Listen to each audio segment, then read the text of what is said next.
중국 서부 지역에서 발생한 이상 현상이 중국인들을 지옥으로 몰아넣고 있습니다. 반복되는 재앙에 시민들은 절규할 수밖에 없는 현실. 게다가 시간이 지날수록 재난 규모는 더 커진다고 합니다. 10년 안에 중국 서부 지역은 사람이 살 수 없는 땅으로 바뀐다는 예측까지 나오며 중국은 재앙의 땅이 되는 상황. 알고 보면 이 모든 일이 본인들이 자초한 일이라고 하는데요. 대체 중국 서쪽 지역에서 무슨 일이 벌어지고 있는지 지금부터 자세하게 설명해 드리겠습니다. 현정에서 떨어진 가루의 선생님은 훔치 놀랐습니다. 아무렇지 않게 수업을 이어가려고 했으나 이미 학생들은 불안한 기운을 감지하고 두려움에 떨었죠. 그런 아이들을 향해 아무 일 없다며 다독인 선생님은 그러나 말을 이을 수 없었습니다. 바로 그녀와 아이들을 향해 덮친 강렬한 지진 때문에 몸을 가눌 수 없다는 사실을 알았기 때문이죠. 일시적인 흔들림이라고 예상했던 중국 스촨성의 학교는 물론이고 병원과 마을에 이르기까지 일상생활을 위협하는 지진이 덮쳐온 것인데요. 과거 2000년대 후반 스촨성에 닥쳐온 재앙을 상기시키는 듯 올해 6월 발생한 지진은 진도 6.1과 4.25의 규모를 기록하며 여전히 도사리고 있는 지진의 악몽을 사람들에게 되새기겠습니다. 중국 스촨성 야현시 루산현에서 발생한 규모 6.5의 지진 진원의 깊이는 17였고 푸싱현에서도 기록된 4.5의 지진은 진원 깊이 18km를 기록하며 중국 서부 지역을 공포로 몰아넣었습니다. 촨성의 성도이자 중국 서부 지역의 중심 도시인 청두에서도 흔들림을 느낄 정도로 이번 지진의 여파는 상당한데요. 중국 관영 CCTV의 보도에 따르면 이번 지진으로 4명이 사망한 틈을 타 5명이 다쳤다고 밝히며 사태의 심각성을 알렸습니다. 그러나 공식적으로 밝힌 사상자 숫자 외에도 피해를 받은 이들은 더 많은 것으로 추정되는데요. 아이언 씨는 인구 밀집 지역으로 대도시인 청두로 오가는 이들이 많은 곳이라 건물에 묻혀있는 피해자까지 합산하면 더 많은 숫자가 이번 지진으로 인해 피해를 입을 것으로 전망됩니다. 당국은 1,400명의 구조대를 보내 구조 활동을 벌이고 있으나 인구 밀집 지역에 진입해 이를 구출하는 과정이 쉽지 않다고 밝히며 추가 지진이 스촨성에 일어날 경우 상상을 초월하는 피해를 입을 수 있다고 경고고 주민들에게 대피할 것을 촉구했다고 합니다. 6.0 수준의 지진이 닥칠 경우 그 뒤에 8 이상의 지진이 다가오는 것이 일반적이라고 알려져 있는데요. 과거 2008년 스촨성 대지진 때도 8월 15일 수준의 대형 지진 이전에 5에서 6 수준의 지진 피해가 발생했던 것으로 알려져 14년 만에 또 한 번의 대지진이 발생하는 것 아니냐는 분석이 등장했죠. 지진뿐만 아니라 기상이변으로 인한 홍수 피해까지 발생했습니다. 올해 중국 광시성과 후난성에 하루 최대 590mm에 달하는 폭우가 쏟아져 집은 물론이고 관광지까지 물에 잠겼다고 합니다. 중국 유명 관광지인 구일인 일대는 물에 완전히 잠겨 다시 수면 위로 드러나기까지 시간이 걸린다고 하는데요. 황조에서 불어난 물이 쇼핑몰에 침투하는 한편 불어난 물로 인해 토사가 쏟아져 집까지 침범하는 일이 벌어졌습니다. 2011년 대규모 홍수 피해로 중국 여러 지역이 물에 잠겨 정상적인 기능을 하지 못했던 것과 똑같은 현상이 2012년에도 발생한 것인데요. 이번 대규모 호우로 인해 방식족 자치구에 거주 중인 중국 소수민족 광시족들과 후난성이 거주하고 있던 한족들은 집을 버리고 대피. 1만 명이 넘는 인원이 호우로 인해 직접적인 피해를 입게 되었습니다. 반면 중국 동북부 지역에는 기온이 26도에서 영하로 떨어지는 이상현상을 보이며 여름인데도 불구하고 눈을 관찰할 수 있었다고 하는데요. 최고 26~3도를 기록했던 지난 열흘간의 기록을 의심할 법한 강추위가 닥치와 많은 주민들이 피해를 입었다고 합니다. 중국 전역이 자연재해로 인해 아비규환인 상태인데요.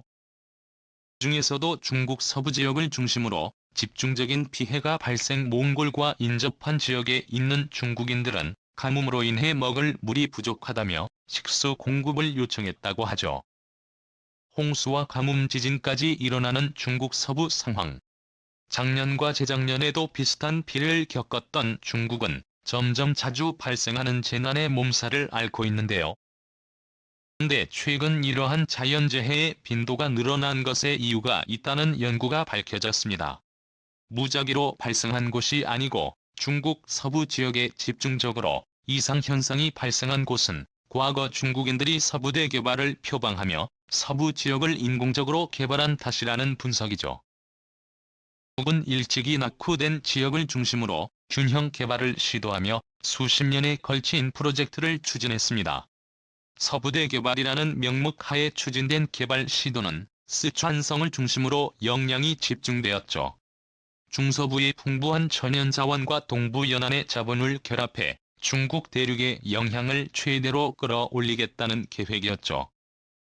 2050년까지 내다본 계획으로 중국은 이 비전을 토대로 서부 지역의 무분별한 개발과 대규모 공사를 진행했습니다. 쓰촨성과 그 중심 지역인 청도는 개발 역점 지역으로 중국 정부가 각별히 신경을 쓴 곳이죠. 이 지역을 중심으로 개발을 진행한 중국 정부는 대박을 거뒀습니다. 서부 지역에 묻혀있는 희토류 광맥은 중국 정부 살림에 도움이 되었죠. 특히 리튬은 중국 정부의 서부대 개발 개혁의 핵심 자원이었습니다. 전 세계에서 극히 일부의 양만, 그것도 특정 지역에서 켤 수 있는 리튬을 중국은 풍부하게 서부 지역에 섞일 수 있었기 때문이죠. 세계 10대 리튬 기업 중 3개 기업이 쓰촨성을 중심으로 광맥 개발에 전념하게 되었고, 다른 기업들 역시 쓰촨성에 지사를 세우고 개발에 몰두하는 것이 현실. 미국 알버마에서는 최대 리튬 배터리 공장을 중국 서남부 지역에 건설하는 투자까지 진행하는 모습을 보였죠. 수자원 역시 중국 정부가 역점으로 두고 있는 자원으로 티베트를 중심으로 고원에서 흘러내린 물은 하류 지방인 중국 동부 연안으로 흘러내리고, 이는 중국 전역에 영향을 미치는 생명줄이나 다름없죠. 이를 효율적으로 관리하기 위해 중국 정부는 이 지역에 댐을 건설했고, 거대 규모의 때문에 통해 중국 정부는 모자라는 에너지를 충당할 수 있었습니다.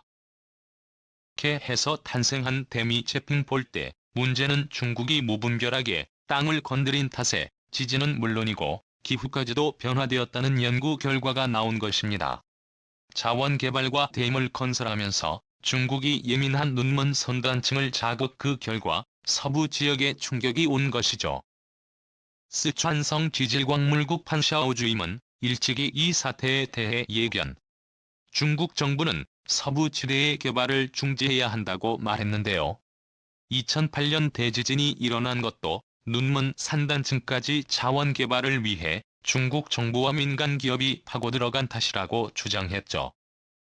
심지어 저핑댐도 단층의 압력을 추가하는 데 한몫했다고 본 것이죠. 그는 중국 정부가 대량의 물을 가두면서 땅을 깊게 판 일 때문에 물의 일부가 단층으로 흘러 들어가면서 지진이 더 발생할 것이라고 분석했습니다. 실제로 2020년대에 들어 서부 지역은 과거에 비해 지나칠 정도로 자주 지진이 발생하고 있죠. 그리고 중국 정부가 물이 흐름을 틀어버리고 개발을 위해 수부를 없애면서 자동적으로 자연환경을 조절하던 중국 서부지대가 지력이 쇠하면서 빈번한 홍수와 가뭄이 번갈아오는 비극이 발생하게 되었다고 한 것이죠. 미국 지질학자인 리처드 커 박사도 사이언스지의 저핑포팀과 쓰촨성 대지진 사이의 연관성을 연구한 논문을 게재해 실제로 중국이 무분별하게 개발한 일 때문에 지진이 났다고 분석했습니다. 리처드 박사는 논문에서 연속적인 지각 활동이 발견되지 않았는데 갑자기 대규모 지진 활동이 관측된 것은 이례적인 일이라며, 지진은 전조 현상이 반드시 선행되며 중국의 지진 활동은 그런 전조 현상 없이 일어난 일이라고 주장했죠.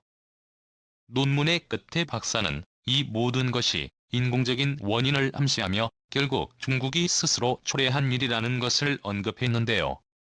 10년 안에 중국 서부 지역은 죽음의 땅이 된다고 말하며 이를 막기 위해서는 당장이라도 개발을 중지해야 한다고 주장했죠.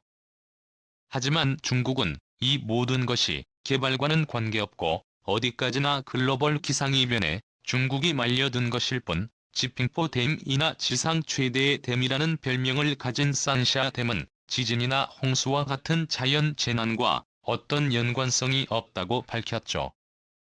중국 지진국의 레이 형님은 텔레그래프 인터뷰를 통해 지진의 원인을 함부로 판단할 수는 없는 일이며, 이러한 의무는 중국 개발을 막기 위한 서구 사회의 장난질에 불과하다는 인터뷰를 남겼습니다.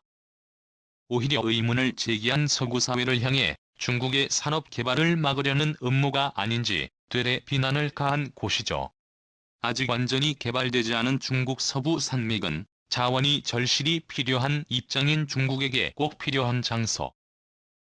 중국의 발전을 시기한 서구 사회가 말도 안 되는 이론에 덧붙여 중국 발전을 저해시키려 계획한 것이 아니냐는 음모론을 제기한 거죠. 하지만 그런 것치고는 중국 상황은 최악으로 치닫고 있습니다.